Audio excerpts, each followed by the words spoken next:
तरंग युवा तरंग। यीशु तेरा नाम है कितना सुंदर, यीशु तेरा नाम है कितना पावन, यीशु तेरा नाम है कितना सुंदर, यीशु तेरा नाम है कितना पावन।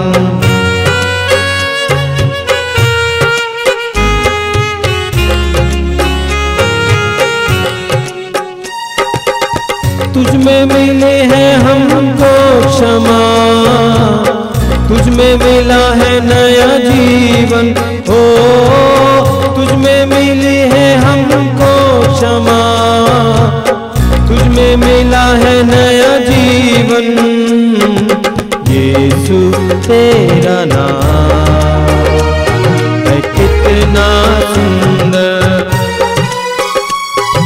यीशु तेरा नाम है कितना पावन।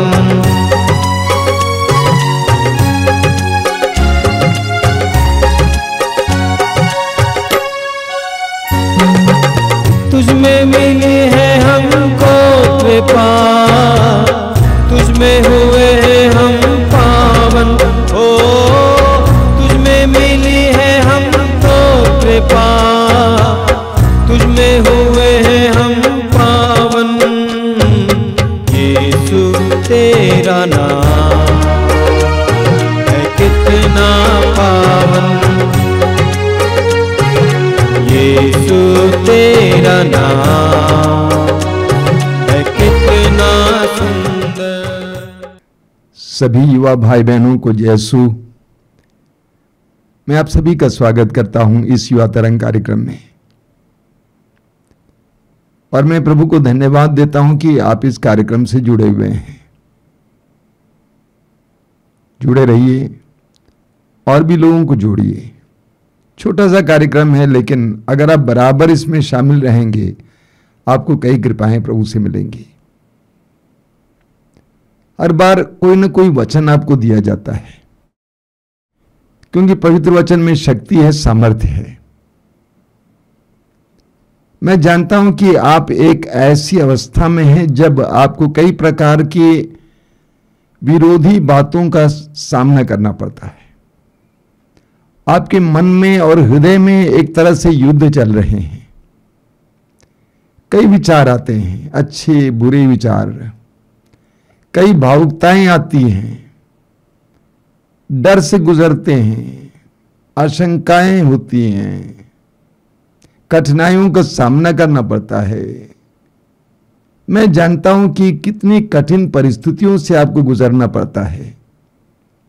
ऐसी परिस्थितियों में एक बात का हमेशा ख्याल होना चाहिए कि हम जिस प्रभु पर विश्वास करते हैं वो सर्वशक्तिमान है। प्रभु यीशु ने स्वयं कहा है लूकास अध्याय 18 वाक्य 27 में, जो मनुष्यों के लिए असंभव है वो ईश्वर के लिए संभव है। माता मरियम से स्वर्गदूत गब्रिएल ने कहा लूकास अध्याय 1 वाक्य 37 में, ईश्वर के लिए कोई भी बात कठिन नहीं है, कुछ भी असंभव नहीं है। हमारे मन में हमेशा ये विचार होना चाहिए, विशेष करके जब हमारी शक्तियां शिथिल हो जाती हैं, टूट जाती हैं, हम अपने जीवन में बार बार विफलता का सामना करते हैं। उन सारे क्षणों में याद करना है कि प्रभु ईश्वर की शक्ति महान है, वो करेगा, वो परिस्थितियों को बदलेगा। एक ऐसा सकारात्मक मनोभाव बनाए रखिए। ध्यानपूर्वक वचन सुनिए। संत यूहन्ना के अनुसार पवित्र सुसमाचार अध्याय 21 वचन संख्या 2 से लेकर 6 तक। सिमोन पेतरुस, थोमस जो यमल कहलाता था, नतनाएल जो गलीलिया के काना का निवासी था, जबीदी के पुत्र और यीशु के 2 अन्य शिष्य साथ थे। सिमोन पेतरुस ने उनसे कहा, मैं मछली मारने जा रहा हूं। वे उससे बोले, हम भी तुम्हारे साथ चलते हैं। वे चल पड़े और नाव पर सवार हुए, किंतु उस रात उन्हें कुछ भी नहीं मिला। सवेरे हो रहा था कि यीशु तट पर दिखाई दिए, किंतु शिष्य उन्हें नहीं पहचान सके। यीशु ने उनसे कहा, बच्चों, खाने को कुछ मिला? उन्होंने उत्तर दिया, जी नहीं। इस पर यीशु ने उनसे कहा, नाव की दाहिने ओर जाल डाल दो और तुम्हें मिलेगा। उन्होंने जाल डाला और इतनी मछलियां फंस गई कि जाल नहीं निकाल सके। प्रिय युवा साथियों, सबों को जय यीशु। पवित्र बाइबल ग्रंथ के अनुसार और हमारे संतों के अनुसार और कैथोलिक कलीसिया के बड़े बड़े विश्वासियों के अनुसार और हमारा व्यक्तिगत अनुभव है कि मनुष्य की शक्ति ईश्वर की शक्ति के सामने फीका है। अर्थात मेरा शक्ति दिव्य शक्ति के सामने फीका है। यदि मैं ईश्वर की शक्ति को मेरे जीवन में प्रवेश करने देता हूं तो वहां पर जीवन है, जो हमने आज प्रभु के वचन में सुन रहे हैं। सिमोन पेतरुस जो मछली मारने के लिए जाते हैं, और आप जानते हैं कि मछुआरे एक मजबूत लोग होते हैं, शारीरिक रूप से बहुत मजबूत होते हैं, और वे पूरी रात मेहनत किए लेकिन उन्हें कुछ भी नहीं मिला। वे अपने बुद्धि से, अपने शारीरिक रूप से बहुत ज्यादा मेहनत किए, परंतु उन्हें सफलता नहीं मिली। उन्हें कब सफलता मिली? हम पढ़ेंगे, प्रभु के वचन को भी हम पढ़ेंगे। सुक्ति ग्रंथ अध्याय 16 वचन संख्या 1 में वचन में कहा गया है, मनुष्य कई योजना बनाता है लेकिन सफलता ईश्वर पर ही निर्भर करता है। मनुष्य आचरण के अनुसार अपने को निर्दोष साबित करना चाहता है, लेकिन ईश्वर मनुष्य का हृदय की थाह लेता है। और यही हम देख रहे हैं कि यीशु, जीवित प्रभु यीशु, उस पेतरुस जो उनके शिष्य लोग थे उनके बीच में प्रकट हुए, और वहां पर ईश्वर की उपस्थिति में बहुत बड़ा वहां पर सफलता मिल रही है। यानी कि ईश्वर एक युवा होने के नाते हमारे जीवन में उसकी उपस्थिति को प्रतिदिन हम महसूस करते हैं, उसके विचार में रहते हैं, निश्चित रूप से हमें सफलता मिलती है। और हम कहावत हम जानते हैं, कहा जाता है कि चाय में चीनी नहीं है तो मजा नहीं आता है, फीका ही पड़ता है। ऐसा ही हमें यह भी देखने को मिलता है कि सब्जी में नमक नहीं है तो सब्जी फीका ही पड़ जाता है। और अगला उदाहरण हम देख सकते हैं, यदि हमारे जीवन में पैसों की कमी हो जाती है, पर्स खाली हो जाता है, तब भी जीवन फीका फीका पड़ता है, अधूरा सा लगता है। और आजकल व्यक्ति बिना मोबाइल के फीका ही महसूस करता है। ऐसा ही है हमारी मानवीय जीवन में भी। हमारे मानवीय जीवन में प्रभु की उपस्थिति नहीं है, प्रतिदिन प्रभु की उपस्थिति नहीं है, तो हमारा जीवन भी एक सूखी डाली की तरह ही है, हमारा जीवन भी फीका लगेगा। इसलिए इस युवावस्था में हमें ईश्वर की खोज करते रहना चाहिए। लेकिन हम में से बहुत सारे युवा लोग प्रभु की खोज कब करते हैं? बहुत सारे लोग हमने देखा है प्रभु को अपने जीवन में स्थान सिर्फ प्रभु यीशु के जन्मदिन के समय लोग देते हैं। कुछ लोग प्रभु को जगह उस समय देते हैं सिर्फ और सिर्फ पास्का के समय में। कुछ लोग प्रभु को जगह सिर्फ रविवार के पवित्र मिस्सा बलिदान में सिर्फ देते हैं, और लेकिन कुछ लोग हैं जो प्रतिदिन यूखरिस्त में भाग लेकर के अपने जीवन में प्रभु को स्थान देते हैं और सर्वशक्तिमान को जगह देते हैं, ईश्वरीय शक्ति को जगह देते हैं। निश्चित रूप से वे लोग कैसे हैं?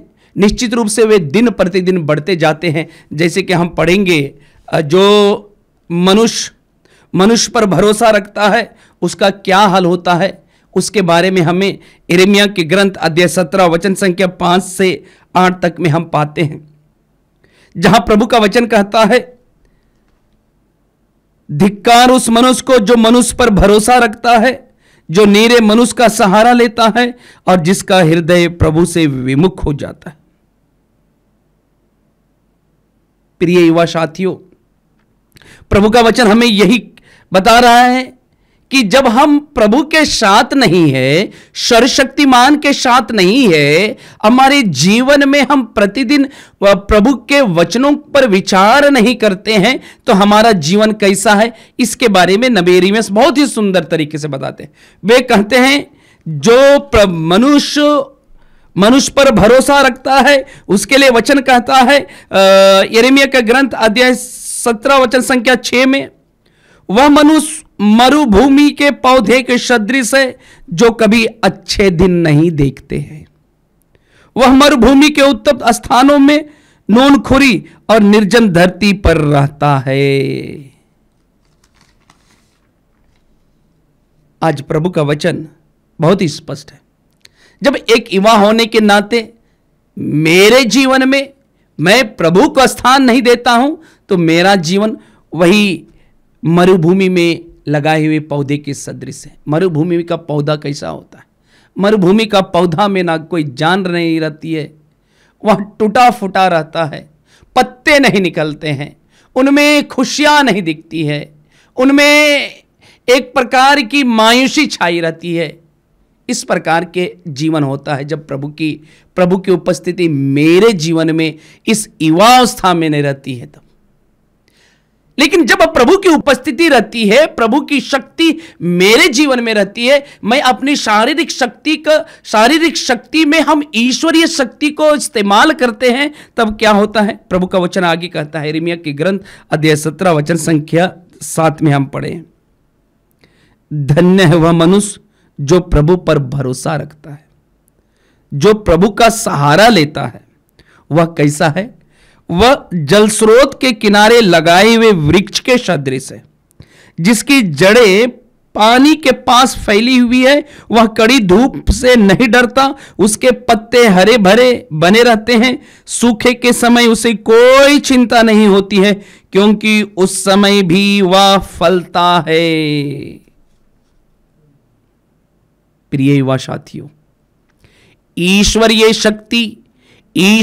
शक्ति हमारे जीवन में जब रहता है, हम उसको हम इस्तेमाल करते हैं, उस अपनी शक्ति से हम ईश्वरीय शक्ति को हम सहयोग देते हैं, तो हमारा जीवन कैसा रहता है उसके बारे में बताया गया।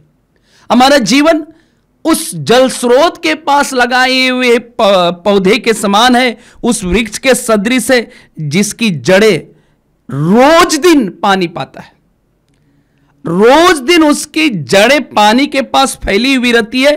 कड़ाके की धूप भी क्यों ना हो, वह नहीं डरता है, पत्ते हरे भरे बने रहते हैं। सूखे के समय उसे कोई चिंता नहीं होती है, क्योंकि उस समय भी वह फलता है।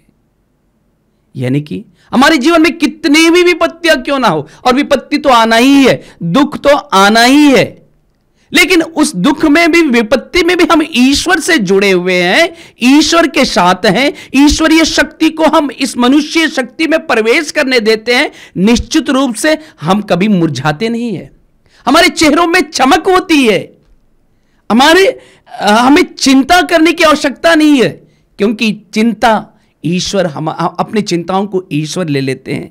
प्रिय युवा साथियों, आपने सुना होगा नाकेदार जक्युस के बारे में, जहां पर बहुत ही सुंदर उदाहरण हमारे सामने पवित्र बाइबल रखती है। लूकस के सुसमाचार अध्याय 19 में जक्युस कौन था? जक्यूस एक धनी मानी व्यक्ति और धनी मानी व्यक्ति था, लेकिन खुश नहीं था। वह अकेलापन को महसूस करता था, वह पाप में जीवन जीता था, लोग उससे नफरत करते थे।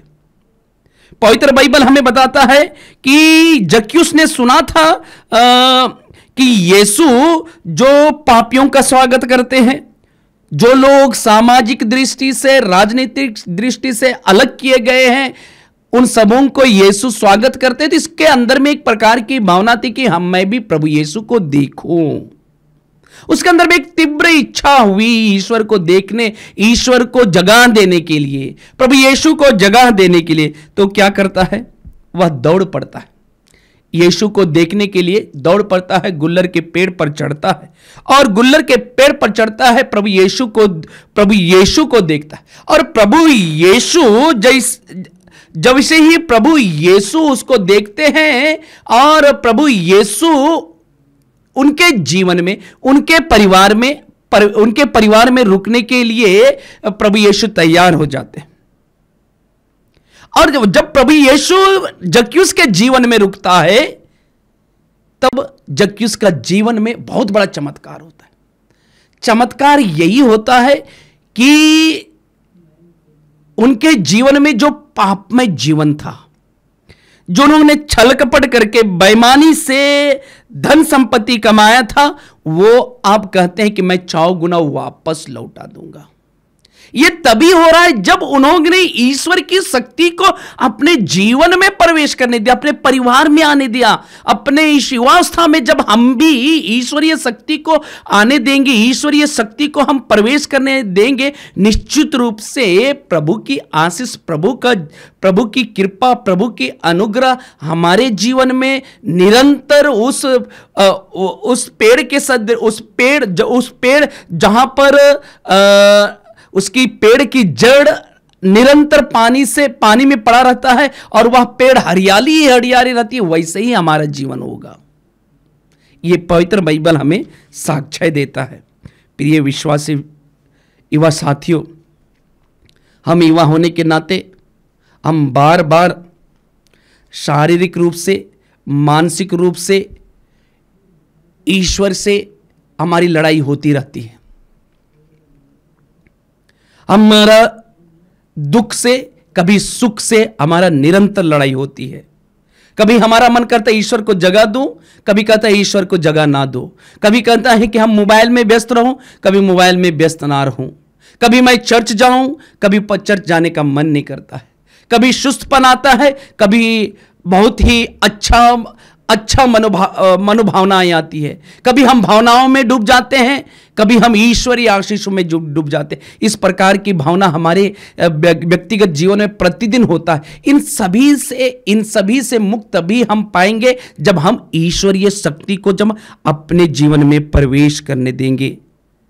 प्रिय युवा साथियों, हम पवित्र बाइबल में पढ़ेंगे कि इजरायली लोग अमालेकियों से जब लड़ाई लड़ने के लिए गए, वे जब ईश्वरीय शक्ति को उन्होंने अपने जीवन में ग्रहण करने दिया, विशेष रूप से मूसा जब वे सिनाई पर्वत पर चढ़ते हैं और वहाँ पर ईश्वर से प्रार्थना करते हैं, पवित्र वचन हमें बताता है जब मूसा और ईश्वर के भक्त लोग, जो 3 व्यक्ति ईश्वर से प्रार्थना करने के लिए गए थे, वे लोग जब ईश्वर की ओर अपने हाथ उठाकर प्रार्थना कर रहे थे, तब इजरायली लोग अमालेकियों को जीतते हुए गए। और जब उन्होंने अपने हाथ को नीचे किए, तब इजरायलियों की हार हुई। ये पवित्र बाइबल हमें बताता है।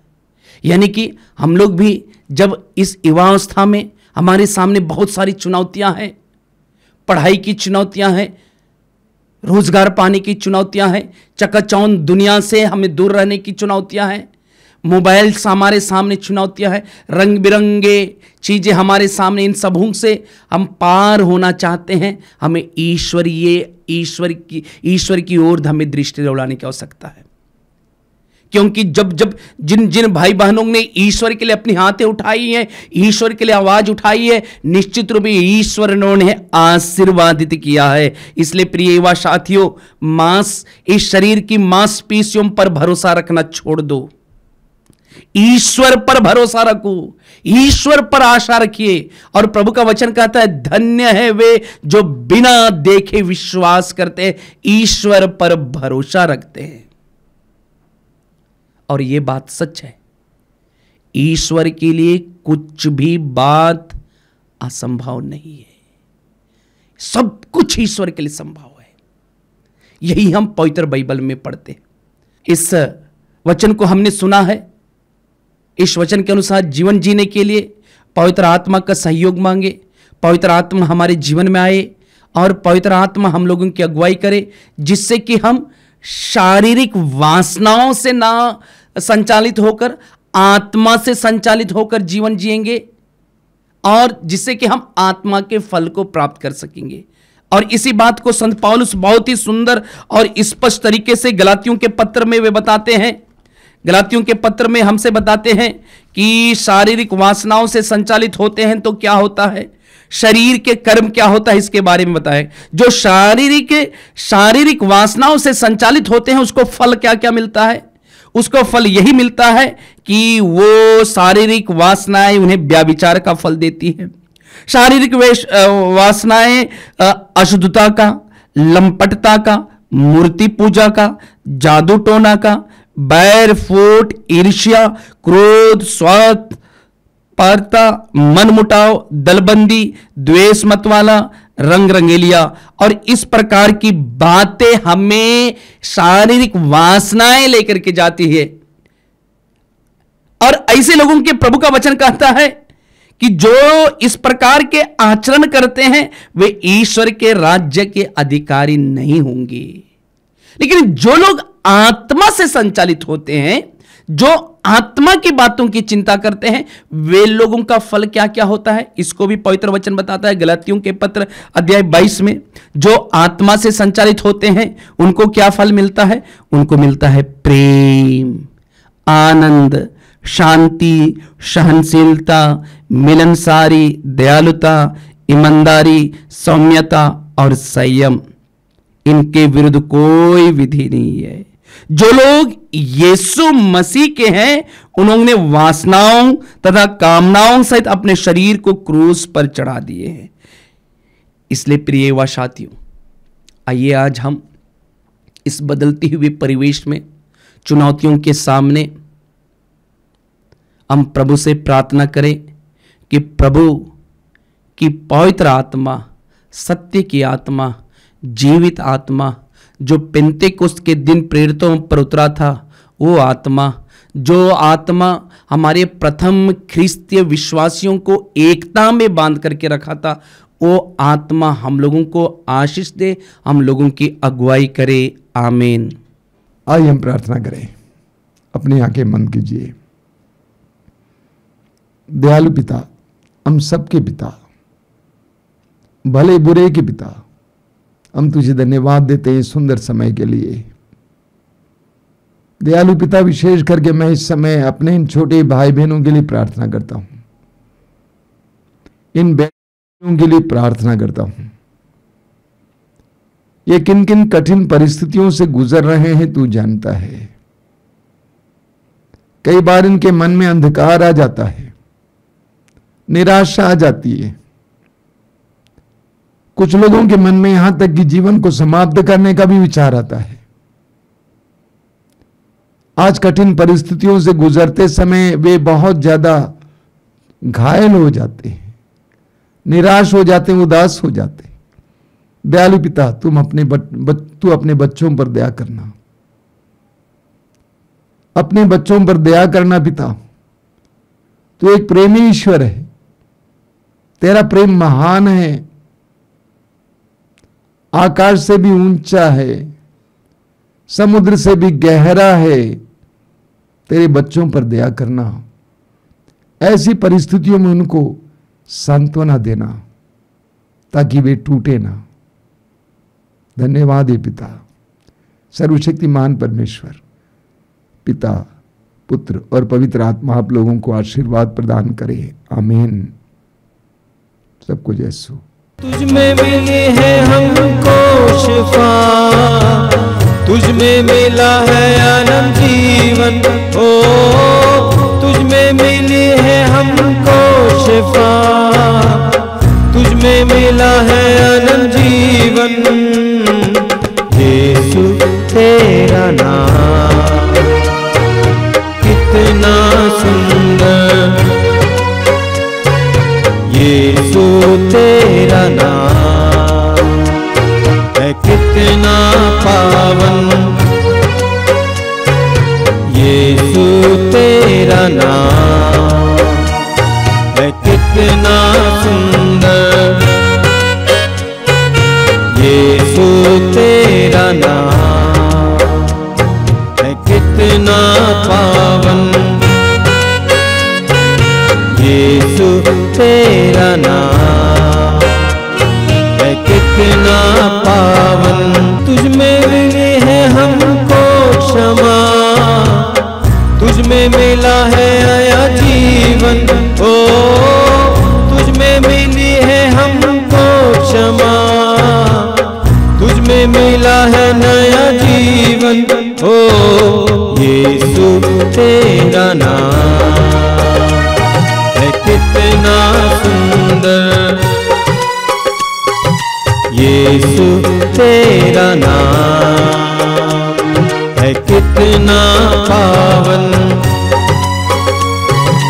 यीशु तेरा नाम है कितना सुंदर, यीशु तेरा नाम